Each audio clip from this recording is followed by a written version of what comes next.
오늘 여러분과 같이 나눌 하나님의 말씀의 제목은 성탄절 무엇을 준비하십니까? 라는 제목으로 여러분들과 같이 은혜를 나누고자 합니다. 지금은 교회 절기상 대강절입니다. 또 대림절이라 그렇게 또 부르기도 하죠. 바로 이렇게 성탄 4주 전부터 성탄절까지 이어지는 절기가 바로 대강절입니다. 대강절은 예수 그리스도께서 세상에 오심을 기념하고 맞이하는 그러한 기간으로 보내는 아주 중요한 시즌입니다. 세상은 성탄절 장사속과 한간거리로 기다리지만은 우리 그리스도인들은 차분한 자세로 성탄을 맞이해야 한다는 것이죠. 성탄절의 핵심은 다른 무엇보다도 예수 그리스도이십니다. 그러므로 우리는 세상의 왜곡된 문화에 휩쓸리지 말고 우리 마음에 예수님을 모시는 성탄절이 되도록 준비하는 것 대단히 중요합니다. 그래서 이 시간에는 마가복음 1장을 통해서 어떻게 예수님을 우리 마음에 모실 준비를 할 수 있는지 같이 생각해 보고자 합니다. 사복음서, 즉 마태, 마가, 누가, 요한복음 이 복음서 중에 유독 마가복음에만 성탄에 관한 기록이 나오지 않습니다. 즉 예수님의 30세 이전까지의 모습에 대해서는 생략하고 있는 것이죠. 이것이 바로 마가복음의 특징입니다. 마가복음은 예수님을 영접하는 것을 강조합니다. 그러니까 예수님 영접은 그 무엇보다도 소중하다라고 하는 것이죠. 아무리 하나님의 아들이 성탄으로 이 세상에 오셨다 할지라도 우리 마음에 더 나아가 삶 속에 모시지 않으면 아무런 소용이 없다는 것을 은연중에 말씀하고 있는 겁니다. 오늘날도 마찬가지입니다. 이미 성탄은 2000년이 지났지만은 예수님을 영접하지 않으면 성탄절이 무슨 의미가 있겠습니까? 그래서 마가복음은 예수님이 공생애를 시작하기 전에 등장한 세례 요한의 이야기부터 시작이 되고 있습니다. 그가 행한 일이 무엇입니까? 예수님의 오심을 준비하는 것이죠. 그러면서 우리에게 예수님을 어떻게 영접해야 하는지에 대해서 말씀을 합니다. 그런 점에서 세례 요한 이야기는 대강절에 꼭 읽어야 할 말씀이다라고 그렇게 생각해 볼 수가 있습니다. 그는 본래 제사장 사가랴와 엘리사벳 사이에서 태어난 사람입니다. 사가랴와 엘리사벳이 늙기까지 아이를 갖지 못하다가 하나님의 은혜로 극적으로 아이를 갖고 그리고 태어난 사람이 바로 세례 요한입니다. 그리고 모태에서부터 성령 충만한 사람으로 일찍이 집을 떠나서 광야에서 기도하며 살았던 선지자입니다. 그가 대중 앞에 등장하기 전의 모습이 누가복음 1장 80절에 나와 있죠. 아이가 자라며 성령이 강하여지며 이스라엘에게 나타나는 날까지 빈들에 있으니라고 했습니다. 세례 요한은 흔히 구약시대 마지막 선지자로 부릅니다. 본문을 보면 그가 대중 앞에 등장해서 한 일이 무엇인지를 기록하고 있습니다. 한마디로 구세주 예수 그리스도의 행차를 준비하는 것, 그것이 그에게 주어진 사명인 것이죠. 즉 예수님의 오심을 미리 증거한 사람입니다. 마가복음 1장 1절부터 단도직입적으로 예수님이 어떤 분인지를 증거합니다. 즉 하나님의 아들 예수 그리스도의 복음의 시작이라고 이렇게 말씀을 하고 있습니다. 하나님의 아들이신 그분이 인간으로 이 세상에 오셨다는 것입니다. 그의 이름은 예수 그리스도인데 먼저 예수의 이름은 그 뜻이 마태복음 1장 21절에 나오죠. 아들을 낳으리니 이름을 예수라 하라. 이는 그가 자기 백성을 그들의 죄에서 구원할 자이심이라 하니라고 했습니다. 동정녀 마리아가 성령으로 하나님의 아들을 잉태했을 때 영문을 모르던 정원자 요셉은 고민에 빠집니다. 결혼도 하지 않았는데 아이를 가진 그 여인과 결혼한다는 것은 쉬운 일이 아니었죠. 그때 천사가 나타나서 자초지정을 설명해주고 아기가 태어나면 그 아이에게 붙일 이름에 대해서 알려줍니다. 그 이름이 바로 예수입니다. 자기 백성을 죄에서 구원할 자, 즉 구원자라고 하는 뜻입니다. 그리스도는 헬라어로 기름 부음을 받은 자라는 뜻입니다. 메시아라고 하는 말과 같은 의미가 있는 것이죠. 구약시대의 직분에 취임하게 될 때에 기름을 머리에 붓는 예식을 거행했습니다. 거기에는 모두가 다 해당되는 것이 아니라 왕과 제사장과 선지자 이 세 직분에는 기름을 머리에 부으면서 이제 그 직분을 감당하도록 한 것이죠. 예수님이 이 세상에 오셔서 그런 역할들을 감당한다는 뜻입니다. 예수님은 죄인을 인간을 구원하시고 바른 길로 가르치고 인도해 주시는 분이다라고 하는 겁니다. 종합적으로 말하면 예수 그리스도는 하나님의 아들 구세주라고 하는 말입니다. 인간을 죄와 사망에서 저주와 멸망에서 구원하는 분이다라고 하는 뜻을 갖고 있습니다. 세례 요한이 예수님의 오심을 준비하는 것은 갑자기 행한 일이 아니었죠. 구약 성경에 이미 그 모든 것에 대해서 다 예언이 되어 있었습니다.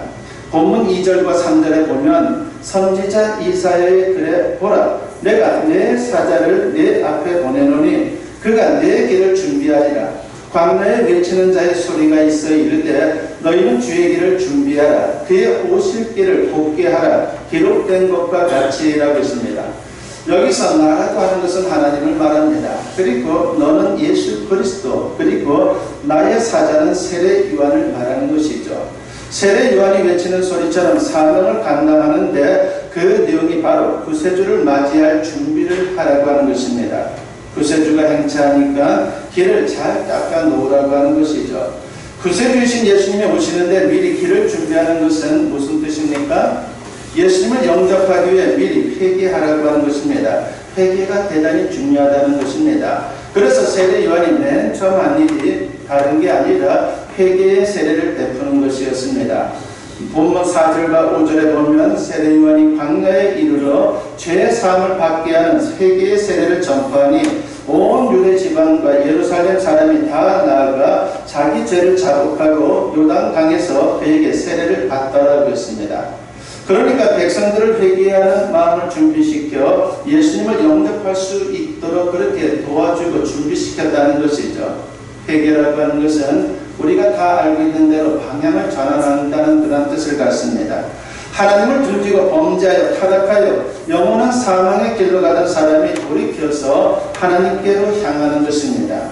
마음의 길을 하나님을 향해 닦아놓는 것이죠. 그러니까 세례 요한이 회개의 세례를 베풀므로 백성들 마음의 방향을 예수님께로 향하도록 그렇게 했다는 것입니다. 그래서 누가복음에는 세례 요한의 일을 길을 닦는 것이다 라고 그렇게 묘사를 합니다. 누가복음 3장 3절로부터 6절에 보면은 요한이 요단강 부근 각처에 와서 죄 사함을 받게 하는 회개의 세례를 전파하니 선지자 이사야의 책에 쓴 바 광야에서 외치는 자의 소리가 있어 이르되 너희는 주의 길을 준비하라. 그의 오실 길을 곱게 하라. 모든 골짜기가 메워지고 모든 산과 작은 산이 낮아지고 굽은 것이 곧아지고 험한 길이 평탄하여질 것이요 모든 육체가 하나님의 구원하심을 보리라 함과 같으리라고 했습니다. 마가복음의 기록보다 더 구체적으로 기록을 하고 있습니다. 길을 준비하는데 골짜기는 메우고 산이나 구름 언덕같이 높은 것은 깎아내리고 구부러진 것은 곱게 하고 울퉁불퉁하고 험한 것은 평탄하게 만들어야 한다는 것을 말씀합니다. 구세주가 오시기 좋게 길을 닦아 놓으라고 하는 것이죠. 이 길은 마음의 길을 말합니다. 그러니까 회개하고 예수님이 임하도록 마음의 준비를 잘 하라고 하는 것입니다. 그러면 구체적으로 마음의 준비를 어떻게 해야 합니까? 오늘 세 가지를 여러분과 같이 생각하면서 은혜를 나누고자 합니다. 첫째는 정결한 마음으로 준비해야 한다는 것이죠. 더러운 마음을 정결한 마음으로 준비하는 것, 이것은 성탄절을 앞둔 우리의 참 어떻게 보면 가장 중요한 그런 준비의 마음인 것입니다. 우리 예수님은 더러운 마음에 오지 않고 정결한 마음에 오십니다. 팔복 중 제6복의 말씀이 마태복음 5장 8절이죠. 거기에 보면은 마음이 청결한 자는 복이 있나니 그들이 하나님을 볼 것이며 라고 말씀을 합니다. 마음이 정결해야 거룩하신 하나님을 만날 수 있다는 것입니다. 예수님도 정결한 마음에 임합니다. 그런데 모든 인간이 죄인이기에 마음이 추하고 악합니다.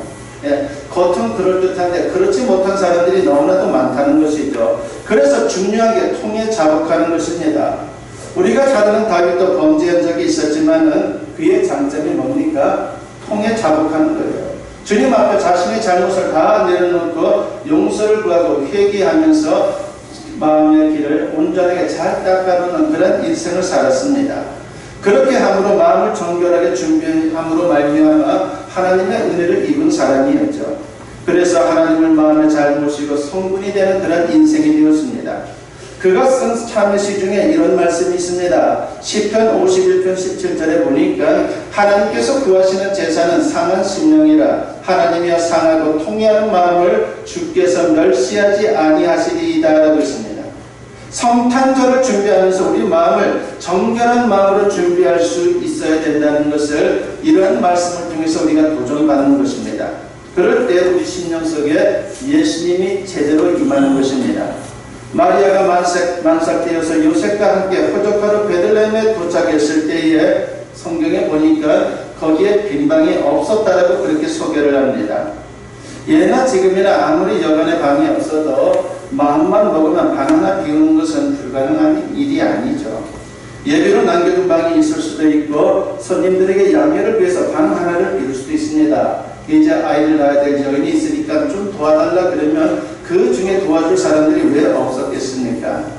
그런데 어떻습니까?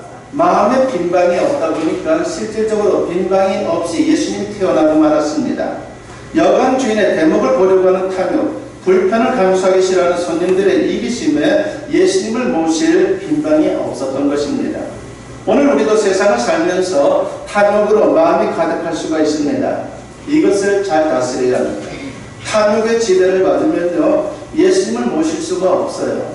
탐욕대로 또한 인간이 자기의 원하는 대로 얻는 것도 아닙니다. 만약 얻는다 할지라도 그것이 오래갈 수 없다라고 하는 것입니다. 이 마을 저 마을을 다니면서 떡을 파는 할머니가 계셨습니다. 떡이 맛있고 값이 싸서 가는 곳마다 사람들이 몰려들었어요.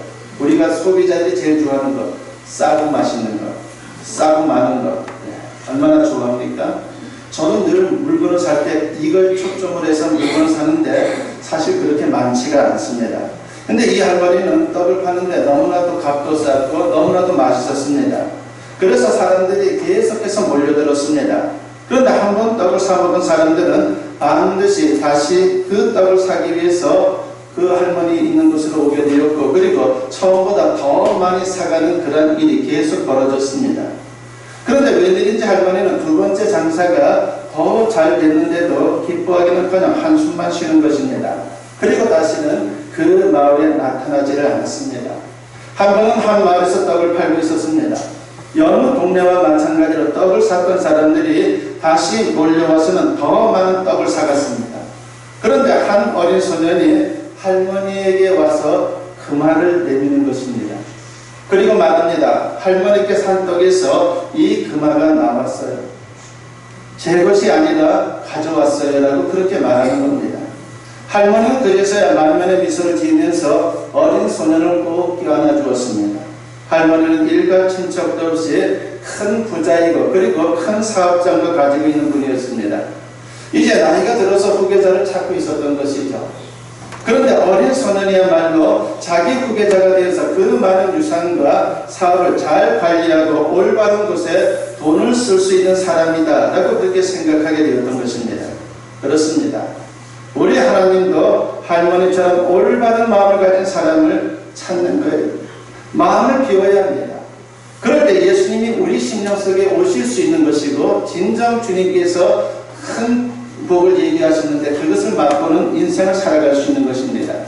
부디 이번 성탄절을 앞두고 우리 마음에 잘못된 것들이 있다면 다 다이어트를 해서 예수님이 오실 수 있도록 준비하는 우리 모두가 되었으면 합니다. 두 번째로 교만한 마음을 버리고 겸손한 마음으로 준비해야 합니다. 이것 또한 얼마나 중요합니까? 예수님은 낮은 곳에 임하시죠. 그래서 마음이 높아지면 예수님을 모실 마음의 길이 없어집니다. 반대로 마음이 낮아지면 예수님이 기쁨으로 임하십니다. 예수님이 주시는 은혜는 물과 같아서 낮은 곳으로 임하게 되어 있어요. 올라가는 것이 아닙니다.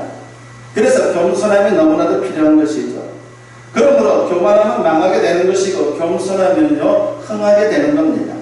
잠언 18장 12절에서 지혜자는 이런 말씀을 합니다. 사람의 마음의 교만은 멸망의 성공이요 겸손은 존귀의 길잡이니라고 했습니다.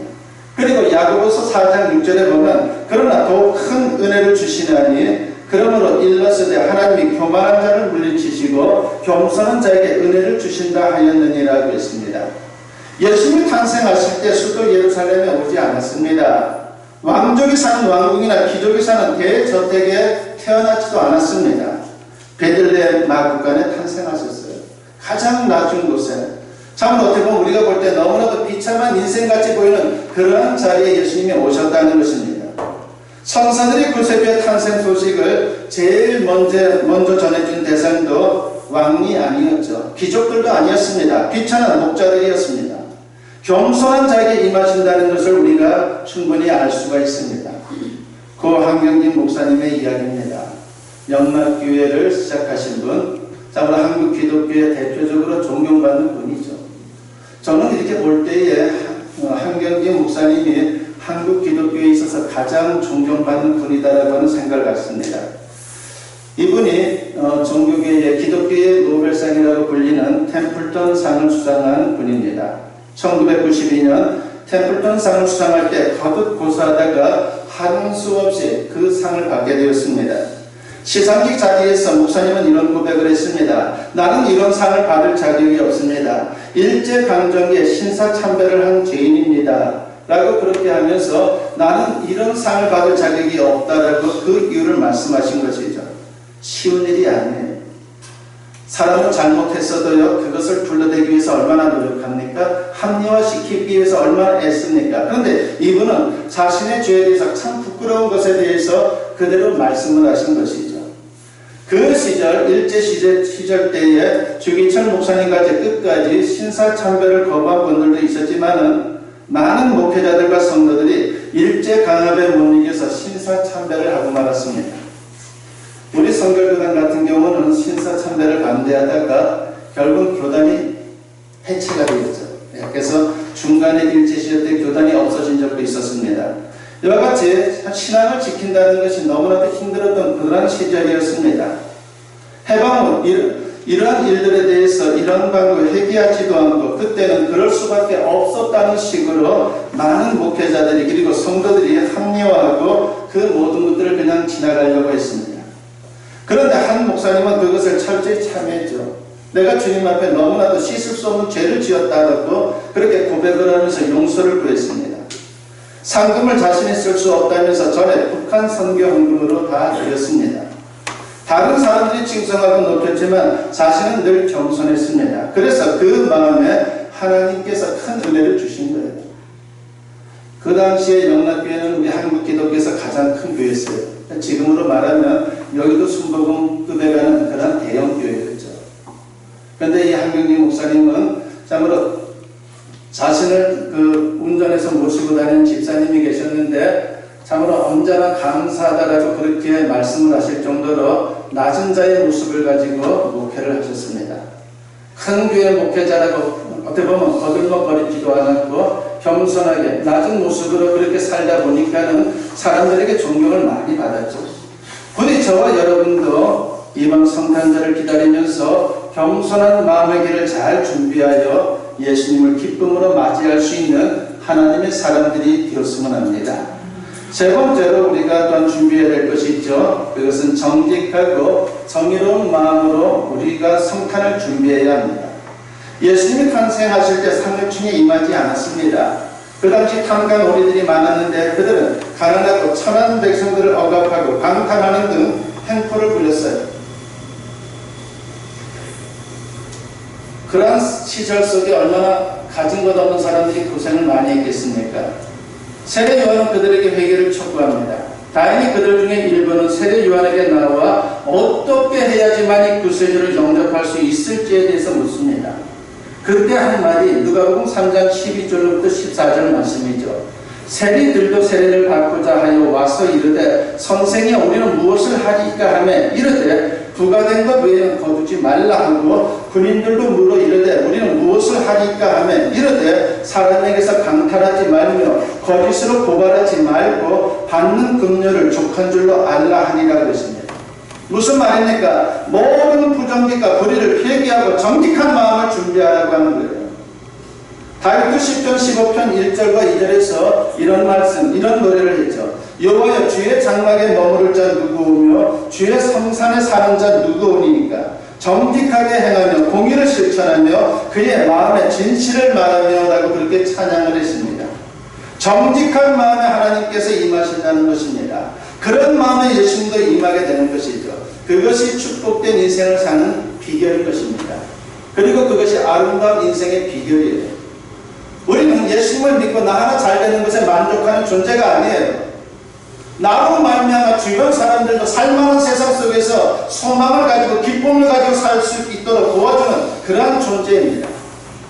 그래서 주님은 우리에게 구원의 은혜를 베푼 것입니다. 이런 유머가 있습니다. 정치인들을 잔뜩 태운 버스가 시골길을 가게 되었습니다. 그렇게 길을 가다가 가로수를 들이받으면서 이 버스가 그만 논으로 추락하고 말았습니다.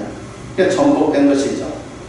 그런데 논 주인인 농부가 사고난 버스에 달려가서 살아있는 사람이 있는지 없는지 그렇게 살펴보고는 그 사람들 모두를 다 매장해버렸습니다.